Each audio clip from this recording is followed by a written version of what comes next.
Welcome to the Explainer. Today, we are going to unlock an incredibly powerful tool for understanding how, well, every single piece of technology really affects us. And it was all dreamed up by a legendary father-son duo. Okay, so let's just dive right into this. We're kicking things off with a pretty rebellious idea from the great media prophet Marshall McLuhan. You see, he was told his groundbreaking book, Understanding Media, was just too new, too radical. But he believed in taking huge intellectual risks, and thank goodness for us, he went for it anyway. He wrote that way back in 1964, and you can just feel this incredible sense of urgency from him. He wanted us to understand our own inventions, the things we create that in turn end up creating us. He saw that our tools weren't just these passive things lying around. No, they were actively reshaping our entire world and even how we think.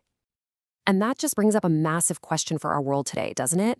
I mean, if he thought it was urgent back in the age of the television, what about right now, in the age of AI, social media, this constant connectivity? Is there some kind of hidden pattern to all of it, a set of rules that governs every single innovation? Well, that exact question is what sent Marshall McLuhan and his son Eric on this really remarkable intellectual quest. They weren't just happy to sit back and observe the effects of media, they wanted to find the actual laws underneath it all. What's so interesting here is that this whole journey really started because of criticism. People were saying understanding media was, brilliant, but it wasn't scientific. So Marshall and Eric basically said, okay, challenge accepted. Let's go find the science. Let's find the laws. And after years and years of searching, of sifting through literally everything from safety pins to bulldozers, they had this huge breakthrough. They found a universal pattern, a four-part structure that applied to every single human artifact. Marshall actually considered it his greatest achievement. They gave it a name, the Tetrad. It comes from the Greek for a group of four. And it's this simple but incredibly powerful four-part lens that we can use to look at any piece of technology and see what it's really doing to us on a deep level. So what are these four dimensions? What are these laws that apply to everything from a safety pin to a social media app? Let's get right into the heart of their big discovery. And here they are. This is the core of it all. Every single thing we create, and I mean without exception, does these four things, all at the same time. It enhances something, it makes something else obsolete, it retrieves something from the past, and then, when you push it to its absolute limit, it reverses into its total opposite. So let's break these down into simple questions. Enhances is basically asking what human power are we making bigger or faster? Like a car enhances our ability to walk. Obsolesces asks what gets shoved aside. Retrieves looks for an old pattern that suddenly comes roaring back in a new way. And reverses, that's the tipping point. That's where a good thing can become its own worst enemy. Now, this is absolutely crucial. We're not talking about the content here, not the tweets or the videos or the articles. McLuhan had this great analogy. He said the content is like a juicy piece of meat a burglar carries to distract the watchdog of our minds. The Tetrad forces us to ignore the meat and look right at the burglar, the technology itself, and the real changes it's making to our world. All right, let's actually put this tool to work. We're going to apply the Tetrad to a few things that you and I see every day. And you're going to see how this theory becomes this powerful way of seeing all the hidden effects happening all around us. Okay, let's start with the highway. Simple enough, right?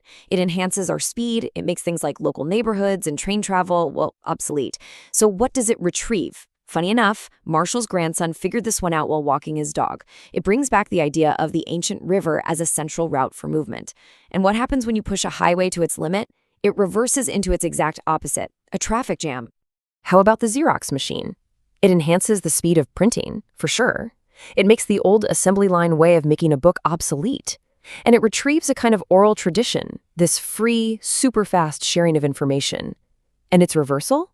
It flips into a world where, as the McLuhans put it, everybody becomes a publisher. Sound familiar? And of course, we have to talk about the iPhone. It enhances our ability to carry the whole world right in our pocket. It kind of makes the old idea of a house as a fixed home base obsolete. What does it retrieve? The ancient nomadic hunter, always connected, always aware of what's going on. And when we push it to its limits, it reverses into the potential end of the private individual, completely lost in constant connectivity. Look, this isn't just some dusty academic exercise.